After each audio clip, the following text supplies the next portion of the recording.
Bonjour, bienvenue dans le podcast HN New. Je suis Romain Pinchna et aujourd'hui, je suis avec Robin Noguet qui va nous parler de son expérience. Bonjour Robin. Bonjour Romain, comment ça va? Bah très bien et toi? Ça va, comment on peut aller en ce moment, disons? Tu m'étonnes. Bon, pour commencer, est-ce que tu peux rapidement te présenter en quelques mots à nos éditeurs, histoire qu'ils sachent qui tu si jamais ils ne t'ont pas encore vu sur les réseaux sociaux? Oui, je suis un designer français, Robin Noguet, j'ai fait éthique il y a quelques années maintenant, c'était la paix 2016. J'ai fait la majorité de ma carrière à San Francisco, un petit peu en Islande, à Londres, dans quelques entreprises, mais je pense qu'on y reviendra. Heu, Carrément. dans une agence qui s'appelait, Weno. OK, ouais, donc tu as pas mal bougé, tu as fait du design à plusieurs endroits du monde et qu'est-ce qui t'a emmené avant de pouvoir comme ça, bouger un petit peu partout dans plusieurs agences? Qu'est-ce qui t'a emmené sur le chemin du design? Ouh, Comment tu t'es trouvé cette passion? waouh, ça c'était, disons que c'était pas gagné d'avance du tout, du tout, du tout, si j'essaie d'expliquer un petit peu pourquoi, parce que ça peut être intéressant pour les plus jeunes qui nous écoutent. Donc je suis sorti d'un bac S, je savais pas trop quoi faire, je voulais être ingénieur, mais je savais pas trop pourquoi. Donc j'ai fait de l'électronique, j'ai fait un DUT électronique à Montpellier, GE2I, génie électrique et informatique industrielle, que j'ai détesté. J'ai adoré les gens là-bas, mais j'ai détesté les cours, je détestais vraiment tout ce que je faisais et tout. Donc j'ai commencé à chercher, c'est à ce moment-là que j'ai commencé à chercher quelque chose qui pouvait m'intéresser et je n'avais jamais réfléchi comme ça, en fait. Donc je me suis dit: «OK, ça va pas ça va être, mauvais si je continue comme ça». Donc à la fin de mon stage de DUT, vu que je l'ai continué, j'ai demandé à l'école de faire un stage dans la télévision, parce que je pensais que c'était ça que je voulais faire et je leur ai dit: «Écoutez, l'électronique, c'est pas pour moi, j'ai eu les notes qu'il fallait, je vais l'avoir, mais c'est vraiment pas pour moi, je vais pas continuer. Donc est-ce que pour le stage de fin de DUT, vous acceptez que je parte à la télé, au Canada?» Donc pour faire monteur, caméraman et tout ça, quoi. Et ils m'ont dit: «Oui, si tu arrives à trouver». Et donc j'ai beaucoup travaillé pour trouver, mais j'ai trouvé un stage au Québec, dans une petite chaîne à côté de Montréal, et c'est là que je me suis vraiment rendu compte qu'en fait, le travail, on pouvait aimer ce qu'on faisait, en fait. Et j'avais jamais ressenti ça avant et c'est ça qui a fait un gros switch. C'est ce stage à la chaîne de télé où a avant, pour moi, le travail, c'était toujours le travail, quoi. Et j'avais jamais pensé à: «OK, qu'est-ce que tu aimes faire et qu'est-ce que tu pourrais aimer faire au travail?» Et donc à cette chaîne de télé, j'ai adoré et c'est là que j'ai commencé à toucher Photoshop, toucher des trucs, parce que j'étais justement caméraman sur certaines émissions. Mais entre les prises et entre les trucs, il y avait des jours où il y avait pas grand-chose à faire. Donc je commençais à faire du Premiere Pro, faire du After Effects, faire du Photoshop et tout. Et c'est là où je me suis dit: «Mais il y a des choses cool et il doit y avoir des métiers cool, en fait». Et donc du coup, j'ai commencé à regarder, j'ai dû taper, métier, web ou métier, voilà, des trucs comme ça et je suis rapidement tombé sur éthique et j'ai postulé, sans trop y croire. Et donc à l'entretien, je suis tombé sur, monsieur Denis Chaumel, qui m'a laissé, je dirais, la chance de ma vie et ça a vraiment changé ma vie parce que je connaissais absolument rien. Je sortais d'électronique, mais voilà, il a cru en moi quand je lui ai dit que j'allais beaucoup travailler et que j'allais réussir à me mettre à niveau parce que je postulais pour la troisième année directement. Donc je me suis j'ai dû passer les entretiens en mars, quelque chose comme ça. Donc je lui ai dit: Si on commence en octobre, je serai prêt ou du moins j'aurai, les bases, quoi». Et il m'a fait confiance, j'ai dû être, plutôt persuasif et donc il a accepté. Donc j'ai rejoint Ethic en troisième année, mais sans savoir du tout, que ce soit le design, le dev, le marketing, rien du tout. et donc s'en est suivi, une année d'H3, où j'ai travaillé, jour et nuit et week-end et vacances pour essayer de catch up un petit peu, de me remettre à niveau. Et à ce moment-là, je faisais code et design parce que je savais pas trop ce qui m'intéressait le plus. J'adorais les 2. Donc j'ai fait beaucoup de code, et beaucoup de design jusqu'à un moment où, je trouvais que j'étais un peu meilleur en design et j'aimais un peu plus ça parce que les bugs et les trucs me prenaient la tête en code. Et donc, voilà, sans vraiment un jour, prendre la décision de: «Tiens, je vais devenir designer», c'est juste passé plus ou moins, naturellement. Et je pense que c'est et je pense que il y a pas trop de pression à se mettre quand on arrive à éthique, de se dire: «Tiens, il faut que je sois ci ou il faut que je sois ça». Je pense que ça se fait plutôt naturellement. Moi, je conseillerais quand même d'essayer d'avoir une spécialité parce que c'est très compliqué d'être bon partout, et il y a pas vraiment d'entreprise qui cherche des gens, moyens partout. Les gens vont, plutôt aller chercher, une brute en code et une brute en design plutôt, et une brute en marketing plutôt qu'un mec, moyen partout. Et donc, bizarrement, voilà, je suis atterri en design comme ça. J'ai fait mon premier stage à Londres, dans une start-up en tant que product designer. J'étais le seul designer, donc c'était compliqué parce que j'avais débuté il y a qu'un an, je connaissais pas grand-chose et tout. Mais voilà, ça fait progresser d'être tout seul et de devoir tout faire, d'assumer, et voilà, donc c'était un stage, assez intéressant. Et quand je suis rentré, du stage de H3, je me suis dit: «OK, je vais me refaire pareil en H4 et je vais faire que travailler et je vais travailler plus fort que tout le monde». Et donc j'ai fait ça pendant la 4e année et j'ai lancé un portfolio en 2015. Et c'est là où je dirais que ma vie a vraiment changé. C'est que, heu, on a travaillé nuit et jour donc avec Dorian Camilleri qui est maintenant, ingénieur à Google, à Paris. On a travaillé, jour et nuit sur ce portfolio. On l'a lancé en mars, le 24 mars, 2015.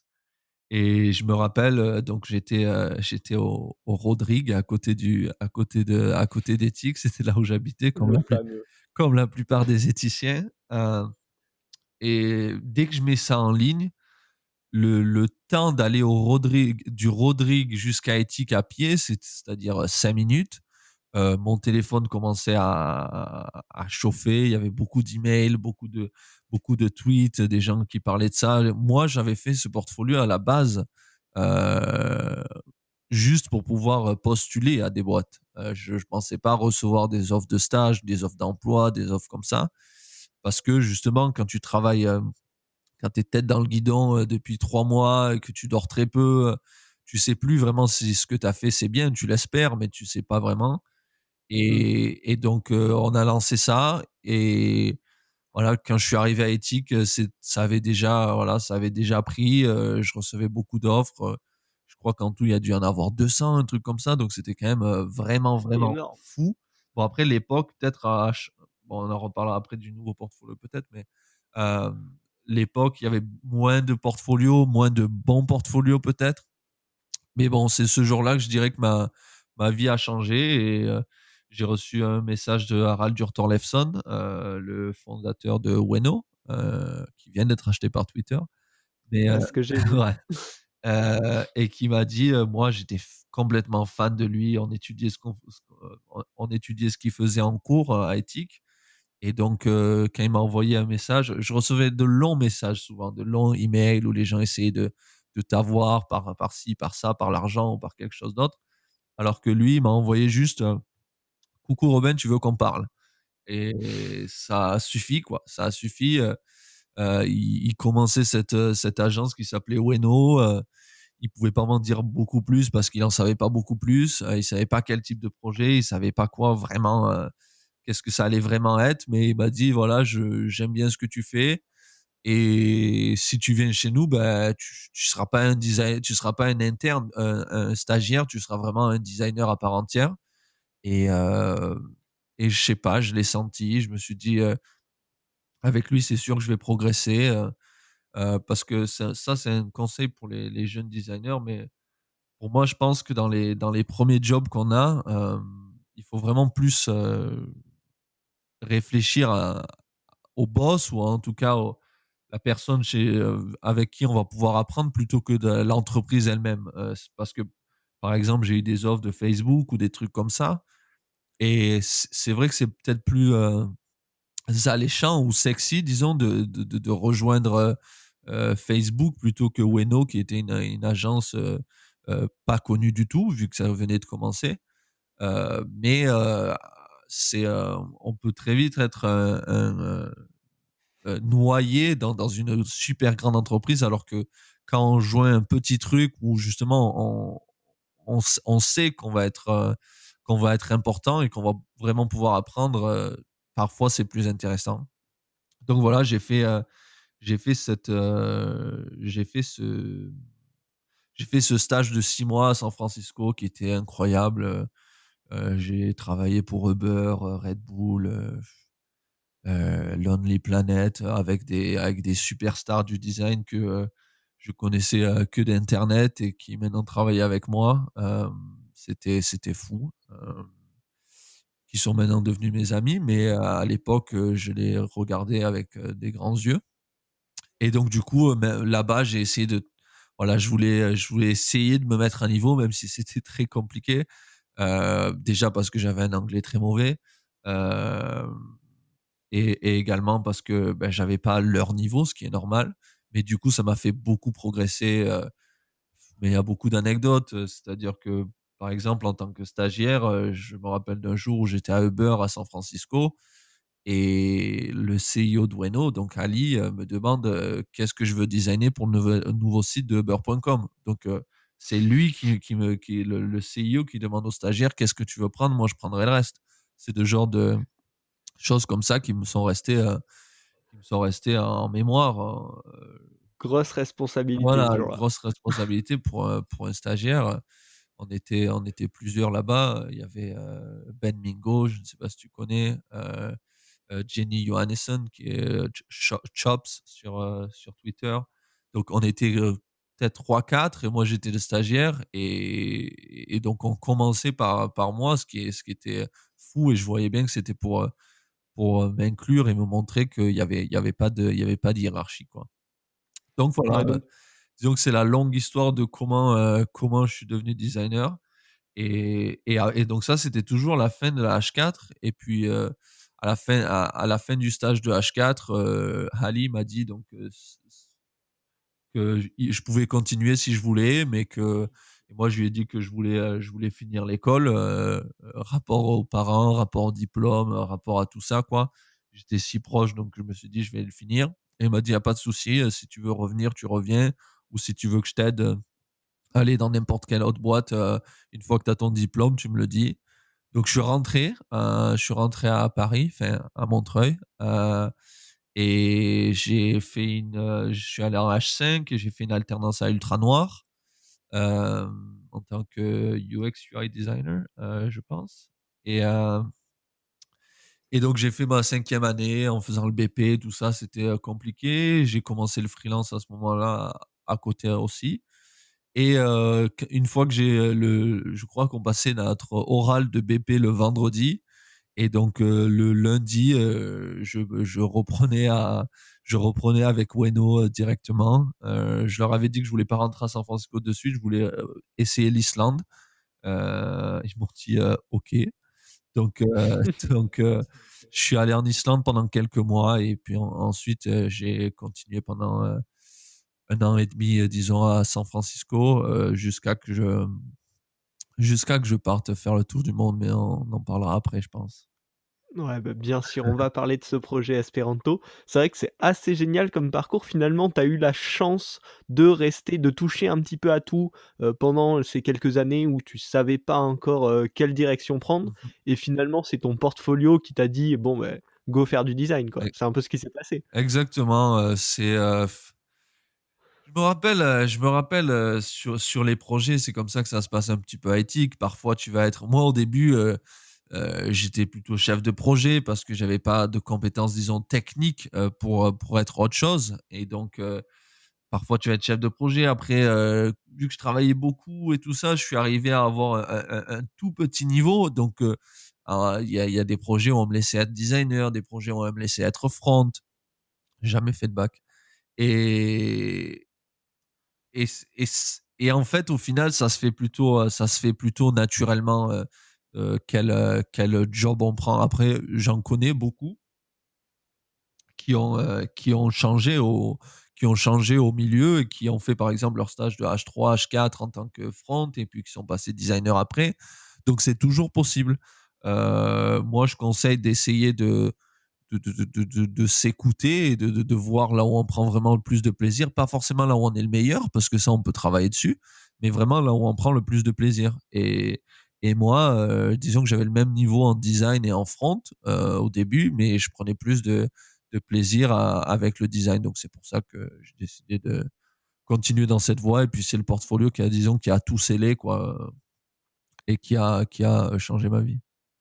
Ah ouais, génial. Et est-ce que ces compétences un peu du coup de gestion de projet, de développement que tu avais acquis, est-ce qu'elles t'ont servi à Ueno? Est-ce qu'elles t'ont servi à Ultra Noir? Même, de manière secondaire? Totalement, c'est-à-dire que les compétences de gestion de projet et tout ça, je dirais que c'est juste, dans la vie en général et dans ton organisation donc en tant que freelance, moi ça me sert, beaucoup parce que il faut être vraiment organisé quand on est en freelance. En agence, peut-être un peu moins parce que on a des gens qui s'occupent de nous et qui le font pour nous, je dirais, tout ce qui est gestion de projet. Mais après le code, moi, c'est quelque chose, à Ueno, j'étais vraiment le prototype guy, parce que justement, j'utilisais Framer à l'époque, Framer Studio.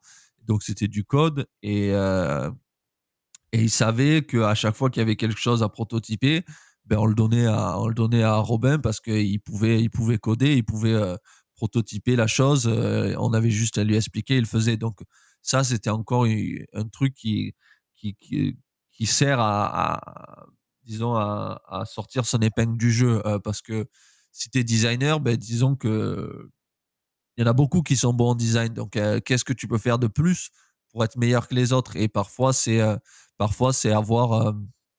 avoir des petites compétences à côté. Encore une fois, je répète, c'est pas pour, il faut pas être, disons, bon partout. C'est juste avoir, disons, quelque chose où tu es vraiment spécialiste, mais peut-être qu'il y a deux trois trucs à côté qui peuvent justement rendre cette spécialité encore meilleure. C'est-à-dire que, par exemple, moi, je fais du design, mais je fais aussi du motion, donc pour animer tout ça, pour rendre tes motions, c'est un peu mieux. Je fais beaucoup de prototypes, mais il y a des trucs que je ne fais pas du tout, comme la 3D ou l'illustration, il faut pas me demander ça. Mais voilà, donc pour un designer, ça peut être designer, mais également faire, de l'illu, faire, de la 3D, faire des icônes, faire des trucs comme ça. Là où certains le feront pas et se diront: «Moi, je suis que UX ou je suis que UI» et ça, c'est compliqué, surtout au début, quoi. Surtout au début, il faut se laisser vraiment toutes les portes ouvertes. Ouais, ça t'a permis en fait d'avoir un petit atout que la plupart des autres, n'ont pas et du coup de te démarquer, d'avoir une vraie plus-value à apporter, designer mais pas que. Voilà, Enfin, exactement. C'était comme ça que j'essayais de me rendre, indispensable, disons, chose que je n'étais sûrement pas vu que j'étais stagiaire. Mais en tout cas, c'est comme ça que j'essaie, me rendre, j'essaie d'éviter le plus de mots anglais possible, mais c'est compliqué. Valuable, donc le plus, comment dire? Bah, je ne sais plus, intéressant, je dirais, heu, pour, heu, pour l'entreprise, quoi.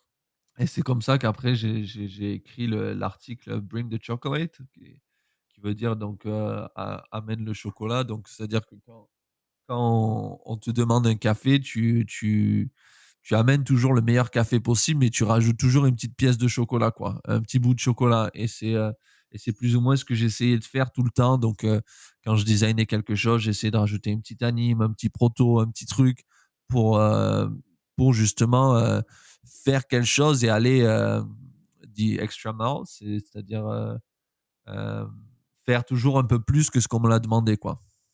ouais, le pas de plus, le petit bonus qui Voilà, le va petit qui va faire bonus, passer au exactement, niveau suivant, quoi. et ça pour moi, c'est quelque chose de très, très important. Et chez les jeunes designers, ça designer ou autre, hein, d'ailleurs, front, back, n'importe quoi, mais si je demande quelque chose, si tu fais juste la chose que je fais, c'est bien, mais si tu fais très bien la chose que je t'ai demandé plus, tu vas, je sais pas moi, c'est comme, quelqu'un qui enfin, ça marche pour tout. Si je fais des photocopies, tu vas photocopier et tu vas surligner les endroits, qui sont intéressants. Je t'avais pas demandé de surligner, mais, faire ça, ça te, disons que tu deviens, le meilleur photocopieur du monde parce que tu photocopies plus, tu highlights les zones intéressantes. Donc, voilà un petit exemple pas terrible, mais, c'est pour dire que ça marche pour tout, quoi. OK, bah, c'est une philosophie, je pense, super intéressante et qui me parle beaucoup, qui devrait parler à pas mal de gens qui nous écoutent. C'est probablement une philosophie aussi que tu as appliquée sur le projet espéranto. On en a parlé très vite fait tout à l'heure. Est-ce que tu peux nous parler un peu de ce projet, le but, les raisons? Qu'est-ce qui t'a mené là-dessus? Oui, ça c'est, j'étais aux États-Unis et je voyais que les sites d'interview, c'était toujours les mêmes personnes en fait, qui passaient, moi y compris, hein. Mais je trouvais qu'il y avait un problème à ce niveau-là et que, il y avait vraiment j'étais sûr qu'il y ait des talents partout et pas seulement aux États-Unis ou pas seulement en Europe. Et donc je voulais montrer il y a de bons, designers partout dans le monde. Et donc je me suis dit: «OK, je vais aller faire un tour du monde et je vais aller rencontrer dans chaque pays où je vais, un designer». Donc je vais le chercher et je vais le contacter et je vais l'interviewer, je vais le prendre en photo et je vais lui demander de m'envoyer ses travaux et je vais essayer de faire un site, du coup, en me servant de ma plateforme, et de mon réseau à moi pour essayer de les faire connaître eux. Donc, l'idée était toute simple, c'était ça. OK, et du coup, le déroulement, est-ce que tu as eu du mal à trouver ces personnes, du coup? Est-ce que comment tu as pu, trouver les bonnes personnes à interviewer sur toute la planète? Waouh, c'était compliqué, c'est un travail qui a duré 1 an. En fait, à chaque fois que j'arrivais dans un pays, je cherchais partout, je cherchais sur Dribbble, Behance, Google, YouTube, Insta, partout, et je contactais les gens que c'était vraiment pas forcément les plus connus, hein. C'était vraiment les gens, où je trouvais, qui avaient du talent pur, mais qu'ils n'avaient pas encore la reconnaissance qu'il fallait, quoi. Et souvent par manque, d'opportunités. Et donc, Mmh. je les ai contactés. La plupart répondaient pas, parce que malheureusement, je pense qu'il y a peut-être disons quand tu ne connais pas, la personne, ou parfois c'est juste que tu gères mal tes mails ou alors que c'est un ancien mail, enfin voilà, il y a des trucs comme ça, ou par peut-être ils voulaient juste pas répondre parfois. Mais donc j'envoyais beaucoup de mails, je recevais peu de réponses, et ceux qui répondaient, j'essayais de leur parler un petit peu plus, voir ce qui les animait, s'ils avaient le même feu, que j'avais, que j'ai toujours d'ailleurs, quand j'étais à l'école. Et dès que je voyais qu'il y avait un possible match, je leur disais qu'on allait se rencontrer quand j'arrivais dans le pays, et c'est ce que je faisais. J'allais à leur office, donc à leur entreprise, donc on discutait, et puis j'essayais de faire une interview correcte. Je les enregistrais et puis après je faisais du transcript, donc tout ce qu'on là, c'est comme si tout ce que je disais là pendant 1 heure, après il fallait que tu le réécrives. Et donc c'est ce que je faisais, et je réécrivais tout et j'essayais de faire un article cohérent avec, leurs présentant eux, leur industrie et leur taf. Et à la fin, je mettais leurs contacts, pour que les gens soient contactés. Ouais. Et ce qui a bien marché, mais on en parlera sûrement peut-être après.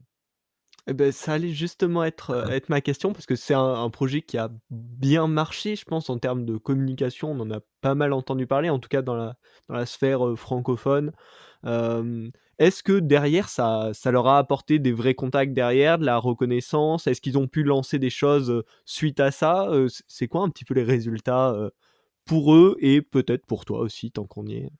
Alors pour moi déjà, j'en avais pas beaucoup. Je voulais faire, donc, la meilleure com et disons le meilleur site possible et un site un petit peu, disons pas, un site un petit peu qui sort de l'ordinaire parce que je savais que c'était la seule façon d'attirer l'attention sur ce projet et donc sur ces personnes-là et donc ça allait, on allait pouvoir atteindre nos objectifs qui étaient moi, juste de pouvoir les mettre en lumière et qu'ils arrivent à peut-être trouver un travail grâce à ça et cetera.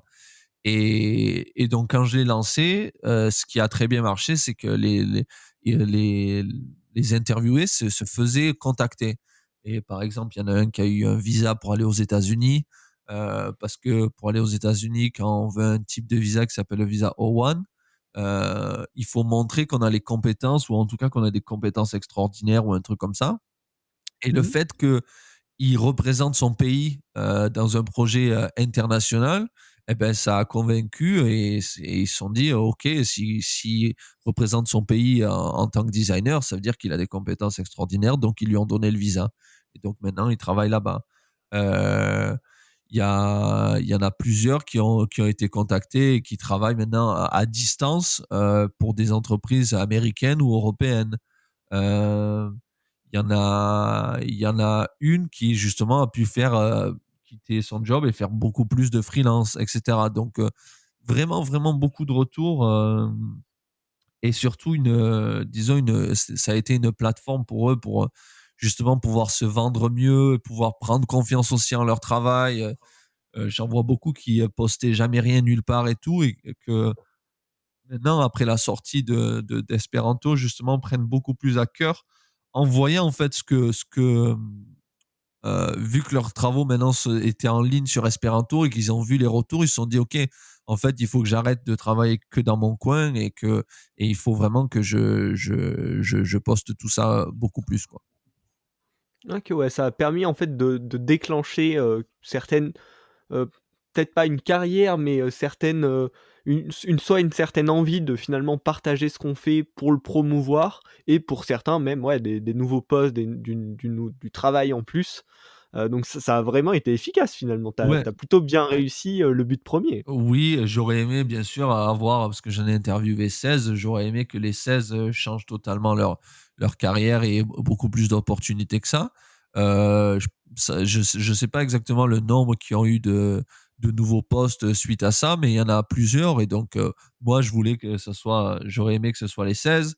Je voulais surtout pas que ce soit zéro, bien sûr et donc j'étais quand même très content des retours et puis ça change tout le temps, parce que je reçois des messages des gens interviewés d'Espéranto qui, bien après aussi, parce que les gens peuvent le découvrir bien après, reçoivent des messages ou reçoivent des demandes, de freelance ou d'emploi, bien après donc ça me rend toujours, très, très heureux.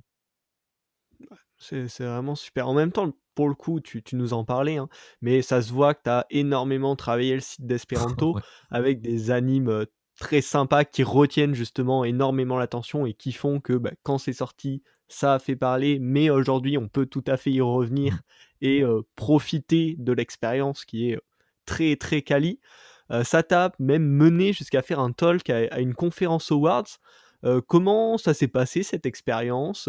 Ça concrétisait un petit peu, le projet, non? Ça s comment tu l'as vécu? Heu, c'est facile. Quand on m'a proposé, j'avais peur, mais j'ai dit oui, comme souvent et c'est un conseil que je donne aussi, c'est quand ça fait peur, il faut y aller, pour un projet, pour quoi que ce soit, bien sûr, en faisant attention aux risques, mais pour moi, quand ça fait peur, c'est qu'il y a quelque chose d'intéressant à aller chercher et donc on me l'a proposé,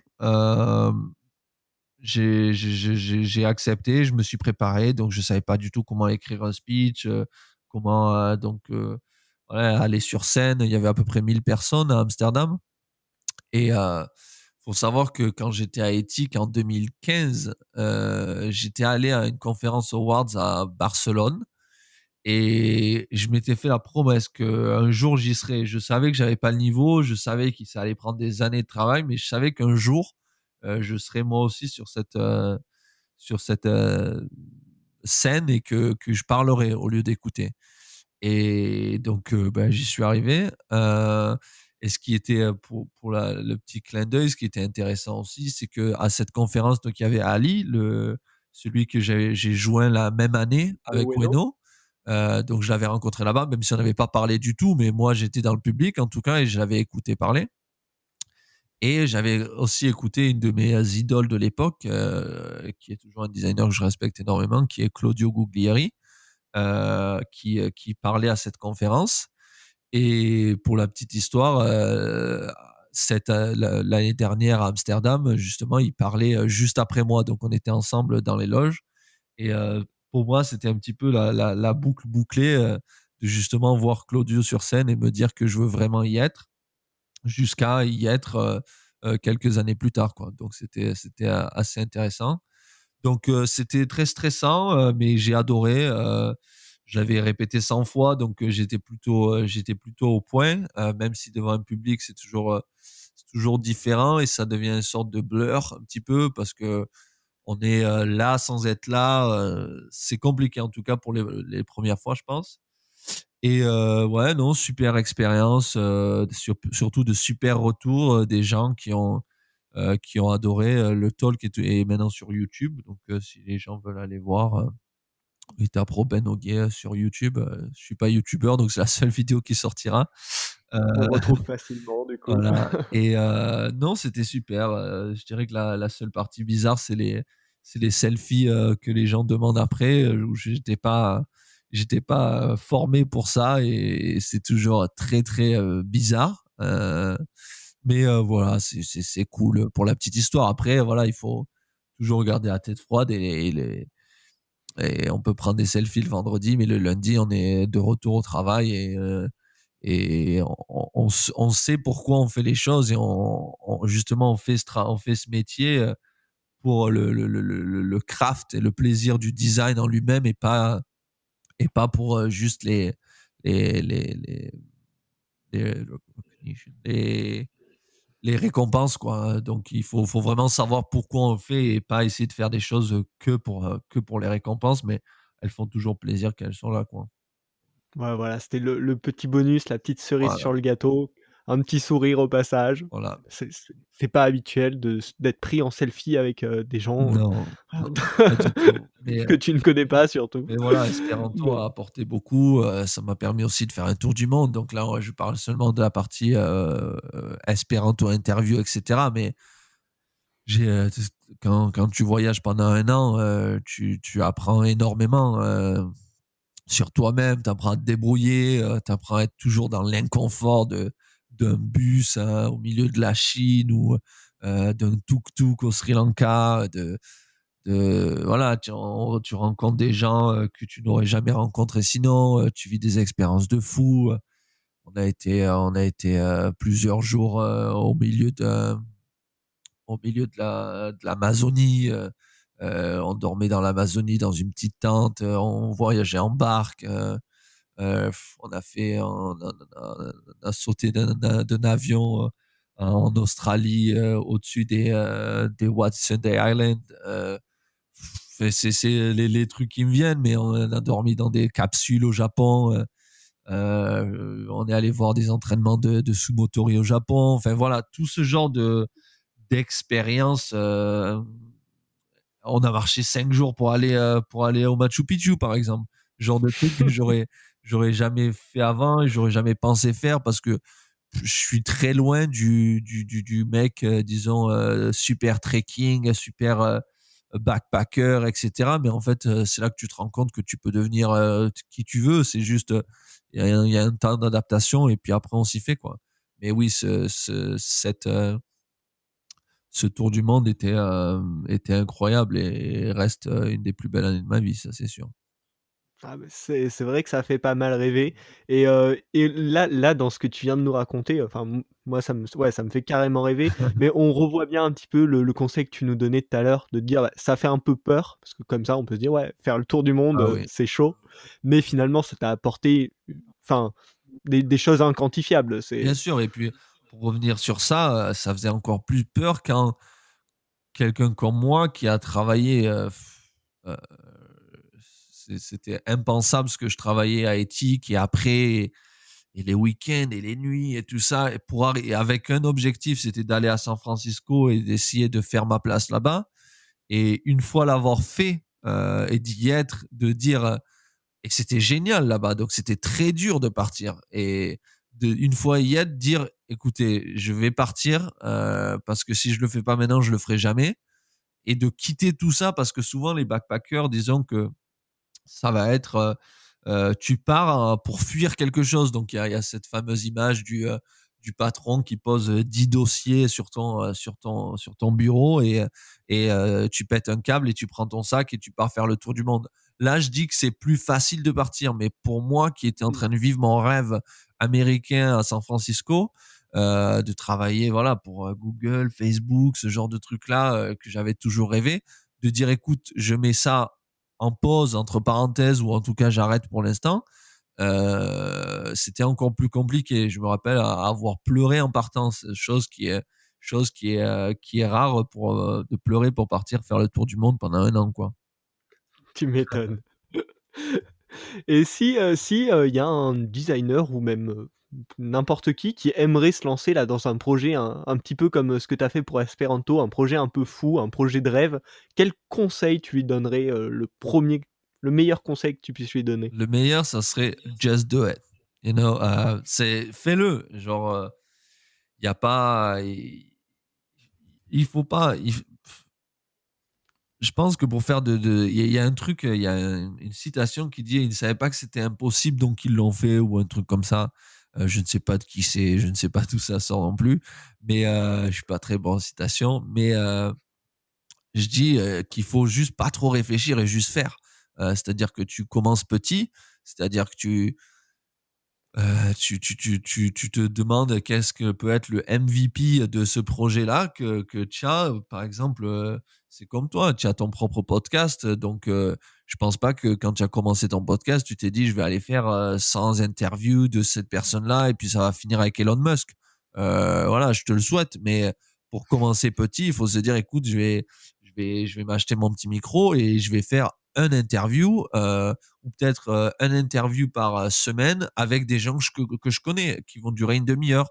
Voilà, donc ça, tu arrives à le visualiser, tu arrives à le voir et donc tu te dis: «OK, c'est possible». Donc en fait, c'est juste, le plus dur, c'est toujours de faire le premier pas, de commencer, quoi. Et donc comme pour toi, c'est-à-dire, je commence, je fais mon premier épisode de podcast et puis après, je verrai bien où ça me mène. Mais la différence entre je veux faire un podcast et j'ai déjà fait, un épisode, elle est énorme. Parce que justement, c'est plus un «je veux faire», c'est «je l'ai fait», maintenant j'ai juste besoin de continuer, quoi. C'est comme, je sais pas moi, c'est comme, se dire d'aller courir, ou être en train déjà de courir, c'est beaucoup plus simple, quoi. Et heu et donc voilà, il faut commencer petit, essayer d'être assez régulier, c'est-à-dire de travailler dessus tous les jours et d'avoir, un temps à allouer, je dirais, à ce projet-là, parce que sinon c'est trop facile d'oublier ou de pas savoir comment. Et je sais pas toi comment tu t'organises, mais essayer justement de se dire, je sais pas moi, tous les vendredis ou peut-être pas les vendredis, mais tous les jeudis de 18 à 20, c'est side project, quoi. Donc je travaille sur, ce truc-là que j'ai envie. Et donc tu sais que tu as au moins 2 heures à louer à chaque semaine à ça, ou alors peut-être c'est se lever 1 heure plus tôt pour le faire, je sais pas. En tout cas, trouver un endroit où ça peut être facilement répété, quoi.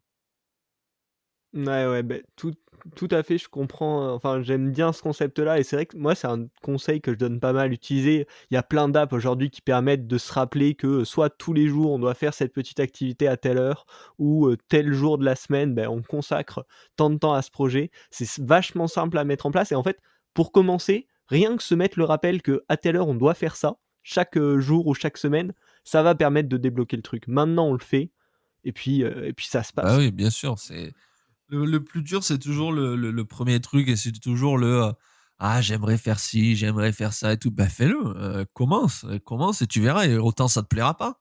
Heu, autant tu voulais faire des vidéos YouTube et tout, tu fais une, t'aimes pas, et bah, du coup, je dirais qu'essaye d'en faire deux trois de plus et tu vois si vraiment t'aimes pas. Parce qu'il y a aussi une chose bizarre ici, c'est que parfois, on n'aime pas les choses, mais c'est juste parce qu'on est trop nul pour aimer. Je sais pas si Je sais pas si je Ouais. m'explique bien, mais c'est par exemple, quand on commence la 3D, par exemple, moi, j'ai poussé longtemps pour savoir si, est-ce que, j'aimais pas la 3D parce que j'étais nul ou est-ce que, j'aimais pas parce que j'aimais pas? Et ça, c'est quelque chose qui est difficile à cerner et qu'il faut comprendre. C'est-à-dire que, est-ce que je n'aime pas les choses juste parce que je j'arrive pas à avoir le niveau que je veux? Et donc, il faut travailler pour avoir ce niveau-là, jusqu'à comprendre si tu n'aimes pas parce que tu n'aimes pas. Si tu n'aimes pas parce que tu n'aimes pas, c'est ça va, tu trouveras autre chose, c'est pas grave, quoi. Mais normalement, quand on commence quelque chose, même si on est vraiment débutant, si on a le premier, disons que le premier reward, la première récompense, on peut très rapidement savoir si ça nous plaît ou pas du tout, quoi. Ouais, ouais, faut quand même laisser un petit peu le temps de savoir Voilà, si on va réussir à s'y faire parce que, bah, c'est extrêmement rare que les premiers tests soient, phénoménaux. ouais, Donc faut accepter ça et quand même pousser un petit peu et après savoir se dire: «Bah, OK, c'est bien» ou «Bon, bah, tant pis, je laisse et puis on va tester autre chose». exactement. Beh, finalement, j'aime beaucoup cette conclusion, j'avais préparé d'autres questions, mais je pense que, bah, on y a bien répondu. Voilà, je voulais te demander quels sont tes conseils pour les jeunes designers. Tu nous en as partagé pas mal. Merci beaucoup, pour, tout ce retour d'expérience. J'espère que ça va inspirer pas mal de nos auditeurs.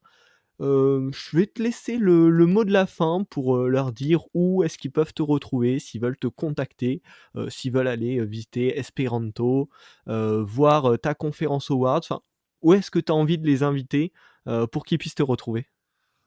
Écoutez, où ils veulent. Moi, je trouve qu'on est dans une industrie où justement on a la chance de pouvoir contacter, les gens, disons qu'on admire. Il y a des industries où c'est pas le cas. Si j'étais un jeune acteur, je pourrais pas, contacter Brad Pitt et lui demander, comment il a commencé, qu'est-ce qu'il a fait, et cetera. On est dans une industrie qui est un peu plus petite et que du coup, tu peux normalement contacter, toutes les personnes que tu veux et j'espère en tout cas que la plupart répondront. En tout cas, moi, je réponds à tout le monde, que ce soit sur n'importe quelle plateforme. Je prends toujours le temps. Ça prend du temps tous les jours, c'est compliqué, mais ça me fait toujours plaisir parce que j'aurais adoré ça, quand j'étais, j'ai l'impression d'être vieux, hein, j'ai que 28 ans, mais quand j'étais à Ethic ou ouais, j'aurais aimé, avoir, ces réponses-là. Donc je réponds toujours. Donc s'ils veulent me parler, je dirais, qu'ils m'envoient un message privé sur Twitter ou un mail, je reçois pas mal de mails aussi à hello@robenoguier.com. Ils trouveront l'adresse aussi sur mon portfolio robenoguier.com. Mais voilà, moi, n'importe quel message, même LinkedIn, tiens, je reçois pas mal sur LinkedIn aussi, donc n'importe où, si vous m'envoyez un message, je répondrai, donc il y a pas de souci sur ça. Mais en tout cas, il faut surtout, surtout pas hésiter, quoi, pas hésiter à contacter, surtout quand on est plus jeune et qu'on se pose plein de questions, que beaucoup de gens sont déjà passés par là. Il faut pas hésiter, quoi. Sur le si j'avais un dernier conseil, ça serait d'essayer de pas croire qu'il y a trop de shortcuts, c'est-à-dire de raccourcis. Il y a peu de raccourcis pour arriver à aller, là où on veut. C'est-à-dire que je vois beaucoup de choses en ligne en ce moment et c'est de plus en plus ça, de formations qui te promettent, d'être un UI designer en 2 semaines, d'être un front-end en 2 mois, d'être et ça me chafouine un peu, disons, heu, parce que, ça montre justement qu'on joue sur ce mensonge de qu'il y a des raccourcis partout et j'ai ce qui m'énerve quand je reçois des emails et tout, par exemple, on va me demander, sur mon portfolio, quel logiciel j'ai utilisé ou, sur Esperanto, heu, est-ce que mon anime, elle a été fait sur After Effects ou sur quelque chose d'autre? On s'en fout, en fait. On s'en fout, on s'en fout des logiciels, on s'en fout de c'est pas parce que je vais te dire que je l'ai utilisé sur After Effects que tu sauras le faire. Parce que le plus dur, c'est pas de le faire, c'est d'avoir l'idée de le faire. Et pour avoir l'idée de le faire, il faut travailler dur. Et c'est pareil, moi, pour les formations, c'est-à-dire que même si je faisais une formation qui expliquerait tout ce qui est design, etc., c'est juste, je donne juste les cartes en main, mais après, il y a rien qui remplace les 10 000 heures de travail. Donc, pour moi, c'est la seule méthode pour arriver à un bon niveau parce que, heu, et je parle longtemps sur ça, mais c'est j'en ai marre de la starification, de certaines industries, pas forcément que la nôtre, hein, ça va vraiment partout, qui font un petit peu croire que genre, soit tu l'as, soit tu l'as pas. Et je trouve pas que ce soit vraiment vrai. C'est juste, tu commences à un point et certains vont si tu es très talentueux, peut-être tu vas commencer à un point un peu plus haut que ça, mais le travail, passera toujours au-dessus de quelqu'un qui était juste talentueux.